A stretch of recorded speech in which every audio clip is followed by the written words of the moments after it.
여러분 안녕하세요. 타로 알려주는 남자입니다. 오늘은 궁중카드라고도 불리우는 코트카드에 대해서 알아보도록 하겠습니다. 코트카드에 대해서 많이들 어려워하시는 분들이 많이 계시는 걸로 알고 있는데요. 코트카드는 사실 알고 보면 대단히 단순한 카드입니다. 이 총 16명의 인물에 대해서 각 개별적으로 공부하는 것이 아니라 시종, 기사, 여왕, 왕이라는 4개의 계층으로 이루어져 있잖아요. 그래서 각각의 계층에 대해서 심도 있게 생각해보고 공부를 마치시면 그 각각의 인물이 어떠한 행동을 보이느냐, 또 어떠한 마음을 가지느냐, 또 어떠한 영향을 미치느냐에 따라서 해석을 하시면 되는 겁니다. 16장의 인물을 공부하는 것이 아니라 4개의 계층에 대해서 생각해 본다, 이렇게 공부하시면 되겠습니다. 실전에서 나오면 일단은 첫 번째로 사람이라는 걸 떠올리셔야 돼요. 사람은 사람인데 어떠한 사람이냐? 앞에 보이시는 만약 예를 들어서 완지 시종이다. 그러면 시종 같은 인물입니다. 시종은 어떠한 인물인데 어떠한 인물이다. 그래서 그 인물이 무엇을 하는데 완지기 때문에 그러한 인물이 행동을 하겠죠. 그래서 그러한 인물이 보이는 행동입니다. 또는 그럴 수밖에 없는 상황입니다. 이렇게 해석하는 것이 코트카드의 일반적인 예가 되겠습니다. 코트카드를 공부를 하셨다 하더라도 실전에서 코트카드를 어떻게 해서 해석을 하느냐, 여기에 대해서 또 궁금증이 많으실 텐데 크게 두 부류라고 생각하시면 됩니다. 그 고민 상황에 영향을 미치고 있는 되게 중요한 사람이 있겠죠. 그 특정 인물이 코트카드로서 대변되어 나오는 경우, 이런 경우에는 고정 불변이 아니라 그 특정 인물의 완즈시종과 같은 입장이나 태도를 의미합니다. 이렇게 해석하는 경우가 있고요. 또 두 번째는 완즈시종과 같은 어떤 행동 양상을 보여주는 상황이 있겠죠. 그럴 수밖에 없는 상황에 초점을 맞춰서 해석하는 게 두 번째가 되겠습니다. 두 가지의 해석 종류가 있다고 생각하시면 되겠고요. 공부를 하실 때에는 16명의 인물을 각각 개별적으로 공부하는 것이 아니라 4개 계층에 대해서 공부한 다음에 그 인물이 어떠한 모습을 보여주느냐, 이렇게 매칭해 가면서 이해하시면 되겠습니다.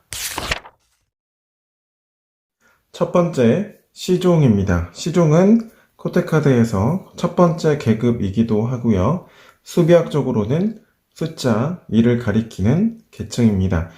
흔히 타로카드 책 같은 거 보시면 시종 계층을 농노라고 표현하여 놓은 그런 글을 읽어보신 적 있으실 거예요. 이게 원소로 따지면 완대에 해당되거든요. 즉, 농노라 하면 한참 일을 하는 사람이죠. 누군가의 밑에서 노동을 제공하는 어떤 노동 계층입니다. 즉, 자신이 어떤 일을 하지만 자신에게 돌아오는 결과나 성과는 크지 않은 거예요. 즉, 시도는 하지만 대단히 미약한 계층이다, 이렇게 생각하시면 되겠고요. 어떤 원소, 사원소에 이끌리기는 하지만 그 원소를 발전시키는 힘은 대단히 미약한, 즉 원하는 대로 결과를 만들어 내지는 못하는 인물이다, 이렇게 생각하시면 됩니다. 그 원소를 다룰 줄 모르는 인물이기도 하고요. 좀 한편으로는 익숙치 않은 부분이 있기도 하고, 또 아직 미숙한 사람에게 어떤 원소가 생겨났다, 이렇게 생각하시면 됩니다. 그 원소로 함은 각각의 원소가 고민 상황에서 특정 대상을 대변할 수 있겠죠. 그리고 또는 아직 미숙한 사람의 땡땡이다, 이렇게 생각하시면 됩니다. 아직 미숙한 단계의 사람의 행동이다. 아직 미숙한 단계의 사람의 마음이다. 아직 미숙한 정도 수준의 물질이다. 아직 미숙한 단계의 어떤 생각이나 사고 이성이다. 이렇게 바라보는 입장이죠. 그리고 전체적으로 인물의 카드를 보면 다 서 있습니다. 서 있다는 건 뭐예요? 우리가 소파에 앉아 있다가 갑자기 어떤 일을 해야겠다고 생각이 번쩍 들면 벌떡 일어나게 되죠. 서 있다라는 것은 어떤 일을 시작하는 단계에 있는 사람이지만 아직은 진행 단계에 들어간 상태는 아니라고 볼 수 있습니다. 즉, 아직 미숙하고 부족한 단계죠. 그래서 시종 계층을 한마디로 정의하면 간단히 정의해서 미숙하고 부족한 인물이다, 이렇게 생각해 볼 수 있습니다. 그렇기 때문에 소극적일 수밖에 없고 수동적일 수밖에 없는 거죠. 그래서 실전에서 시종 카드가 뜬다 그러면 시종이다, 시종은 어떠한 인물? 미숙하고 부족한 인물이다. 그래서 소극적이고 수동적일 수밖에 없는 인물이다. 그래서 진행은 시키려고 하더라도 진행이 잘 되지 않는다거나 결과론적으로 성과가 크지 않을 수 있는 사람입니다. 이렇게 연결시키면 되겠습니다. 첫 번째, 완즈 시종입니다. 완드는 행동이죠. 하지만 시종은 이제 막 해본 거, 미숙하거나 부족한 인물이죠. 즉, 행동하는 대로 따라가는 인물입니다. 이게 무슨 말이냐면, 첫 발은 내딛었지만, 그 다음 단계의 행동을 어떻게 이어나가야 할지, 이어나가는 능력은 부족한 사람이에요. 그래서 다음에 어떤 결과가 이루어졌으면 좋겠다, 이렇게 바라고만 있는 사람일 수 있습니다. 그 다음 컵 시종입니다. 감정을 바라보고만 있습니다. 타로카드 책 같은 거 보시면 물고기가 감정의 실체라고 해서 감정의 실체를 바라보고만 있어요. 이런 문장을 읽어보신 적 있으실 거예요. 그게 충분한 마음의 감정 상태가 아닌 거죠. 혹은 그럴 만한 상황이 아닐 수 있어요. 그래서 마음은 있지만 아직 지켜보는 호기심 단계라고 볼 수 있습니다. 호감이 있다든지 아니면 어떤 일을 시작함에 있어서 뭔가 해봐야 되겠다 이런 정도 아직 구체적이지 않은 마음의 단계인 거죠. 또는 그런 인물을 나타낼 수 있습니다. 그 다음 펜타클 시종입니다. 물질은 얻었지만 아직 충분한 상태가 아니에요. 혹은 아직 시종은 미숙하거나 판단력이 부족한 인물이기 때문에 판단하기 어려운 상황일 수 있습니다. 그리고 또 가지고는 있지만 쓰임새를 모르는 상황일 수도 있어요. 대상에 대해서 잘 모르거나 판단하기 어렵거나 알지 못하는 거죠. 또는 성과가 크지 않은 상태일 수 있고요. 소기의 어떤 일말의 작은 성과를 손에 쥘 수 있다. 이 정도 볼 수도 있겠습니다. 그러한 인물인데 그러한 인물의 모습을 나타낼 수밖에 없는 상황에 처해 있다. 이렇게도 볼 수 있겠죠. 그 다음에 소드 시종입니다. 소드 생각이죠. 사람의 생각. 시종이라 하면 미숙하고 부족한 인물이기 때문에 어떠한 생각에 지배를 당하는 사람일 수 있어요.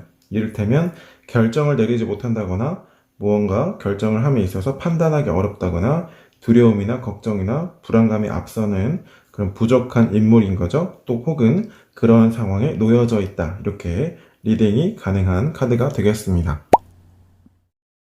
기사 계층에 대해서 알아보도록 하겠습니다. 기사 계층을 딱 보시면 공통점이 하나 있죠. 다 말을 타고 있습니다. 말이라는 것은 현대 사회의 어떤 물질로서 대변해 본다면 자동차를 의미할 수 있겠죠. 이동수단입니다. 물론 어떤 계급의 어떤 표현일 수도 있겠지만 기본적으로는 이동수단이죠. 즉 어딘가로 가는 인물입니다. 기사라 하면 어딘가로 가는 인물입니다. 이렇게 볼 수 있겠죠. 어디로 가느냐? 각각의 목표를 향해서 가는 인물입니다. 이렇게 볼 수 있겠습니다. 즉 앞서 살펴봤었던 시종에 비해서는 대단히 적극적인 계층일 수 있겠죠. 적극적이고 목표를 향해 나아가는 인물이다. 가는 사람이다. 이렇게 정의해 내려볼 수 있겠습니다. 하지만 어떤 목표를 탈취하기 위해서는 기회비용이라는 게 존재하게 되죠. 수비학적으로도 이를 가리키는 이유가 거기에 있습니다. 하나를 얻으면 하나는 얻을 수 없는 어떤 반반의 상태인 거죠. 그게 기사 계층입니다. 첫 번째, 완즈 기사부터 살펴보도록 하겠습니다. 완즈 기사, 어떠한 방향으로 가는 건데, 가는 사람인데 행동이래요.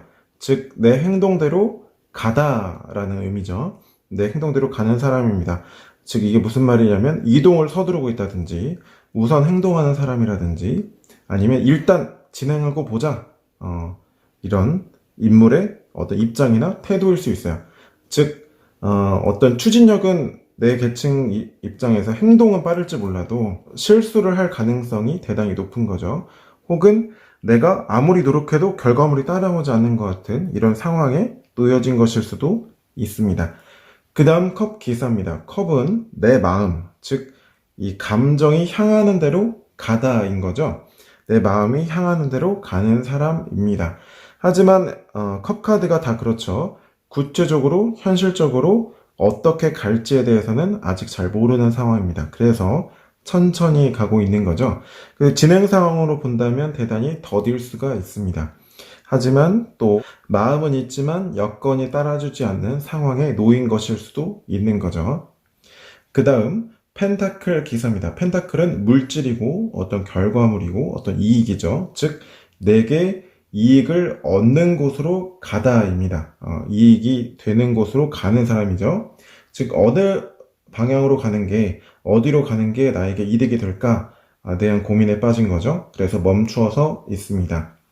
물질, 현실적인 부분 때문에 가지 않는 거죠. 왜냐하면 그게 더 중요하기 때문에. 펜타클을 이렇게 중요하게 생각하게 되면 물질적인 사람일 수 있기 때문에 감정적인 부분에서만큼은 다소 미흡한 부분일 수 있습니다. 하지만 현실적인 부분에서는 자신에게 이익이 되는 방향으로 가는 거기 때문에 되게 좋은 거죠. 그 다음 마지막 소드 기사입니다. 소드는 사람의 생각이죠. 생각대로 가다인 겁니다. 생각대로 가는 사람입니다.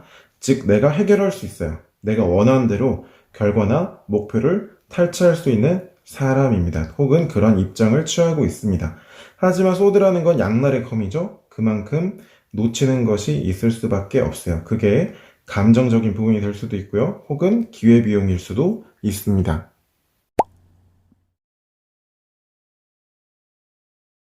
왕 계층에 대해서 살펴보도록 하겠습니다.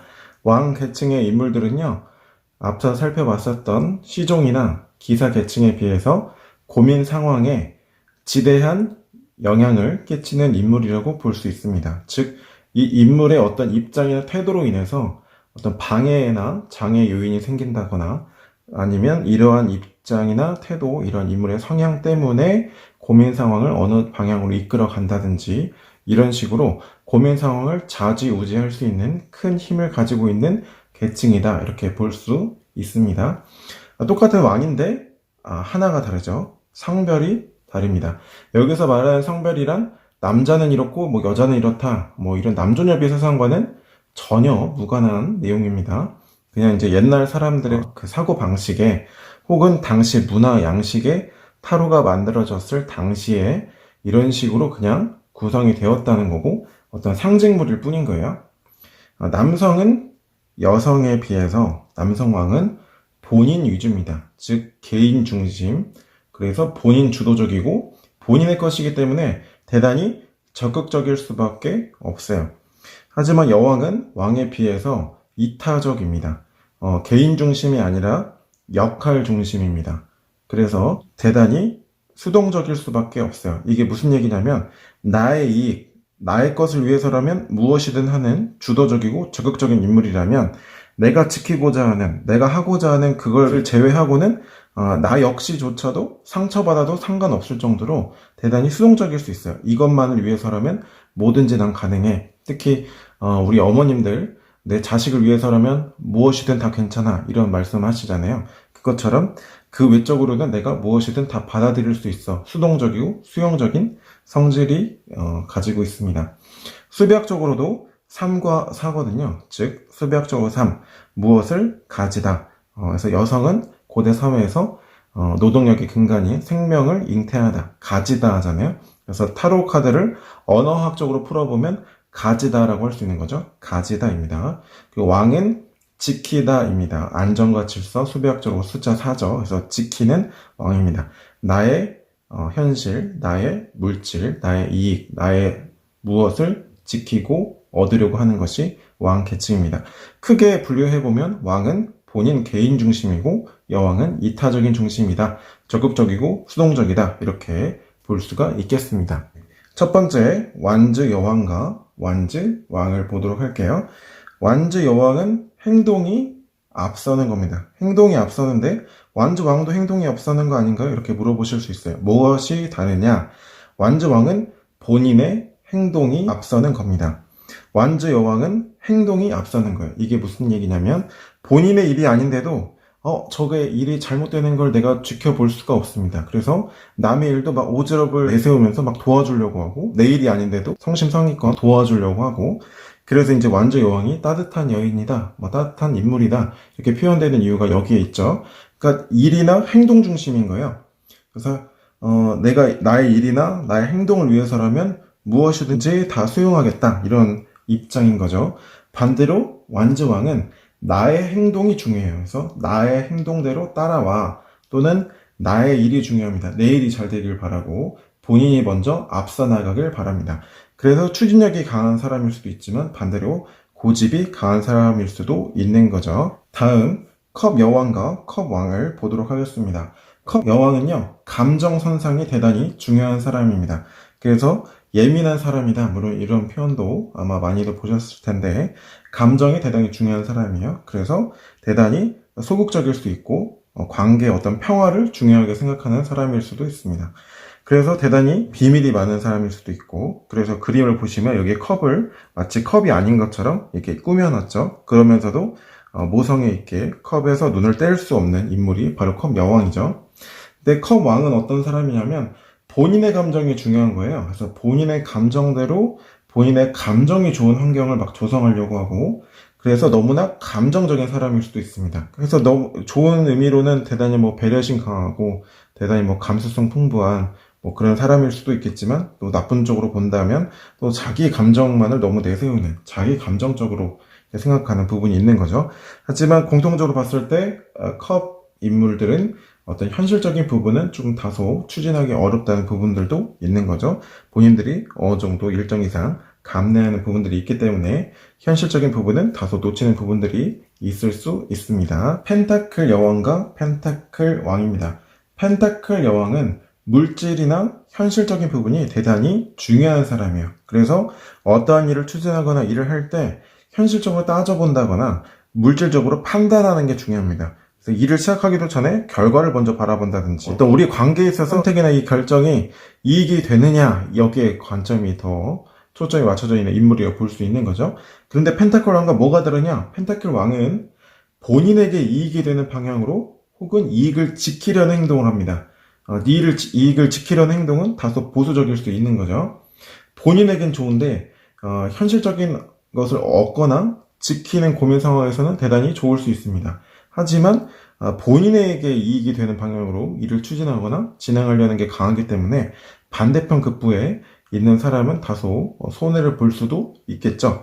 즉 이익이 되는 방향으로 바라보려고 하는 사람이냐, 본인의 이익에 도움이 되는 방향으로 보려고 하는 사람이냐, 이 관점이 다소 차이가 있을 수 있습니다. 소드 여왕과 소드 왕 카드를 볼 건데요. 소드 여왕은요, 생각이나 이성이 앞서는 사람입니다. 즉 감정적인 부분보다도 이성적인 측면이 좀 더 앞서는 사람이에요.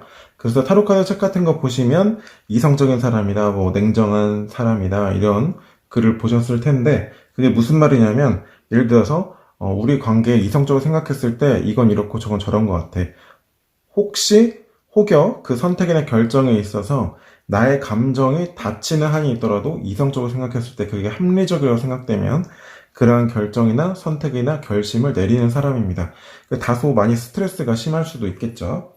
이성적으로 생각했을 때 이게 맞아, 옳아, 이렇게 말하는 사람이죠. 하지만 소드 왕은 무슨 차이가 있는 거냐면, 이 소드 여왕은 이성적으로 생각했을 때 이게 맞아 라고 말하는 사람이라면, 소드 왕은 내 생각이 옳아 라고 말하는 사람입니다. 내가 생각했을 때, 내 이성적으로 판단해 봤을 때 라고 말하는 거죠. 본인, 개인 중심인 거예요. 하지만 소드 여왕은 이성적인 역할을 해야 돼. 이성적인 판단을 해야 돼. 역할 중심입니다. 소드 왕은 내 생각이 옳아. 내 생각대로 어떤 영향력을 행사할 거야. 결과를 만들 거야. 이런 인물이죠. 합리적이기 때문에 본인 개인에게는 대단히 좋은 결과를 얻는 인물이기도 합니다. 하지만 소드, 특히 이제 개인에 맞춰져 있기 때문에 어떤 인간관계라든지 대인관계에서는 다소 감정적인 부분이 좀 결여되어 있는 인물일 수 있습니다.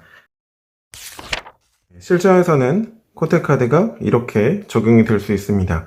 어디까지나 카드 공부를 위한 예시일 뿐 고정적인 정답이 절대 아님을 말씀드리겠습니다. 참고로만 봐주시고요. 실전 상황에서는 내담자의 고민 상황이나 어떤 질문 등등 여러 가지 복합적인 요소가 적용될 수 있습니다. 오늘도 타로카드 입문 단계에 계신 분들을 위해서 최대한 쉽게 기본적인 리딩만 진행해 보도록 하겠습니다. 남자친구가 다퉜습니다. 앞으로 우리 관계 잘 해결될 수 있을까요? 라고 물어봤습니다. 나는 남자친구의 관계를 잘 해결하기 위해서 많은 노력을 기울일 거다.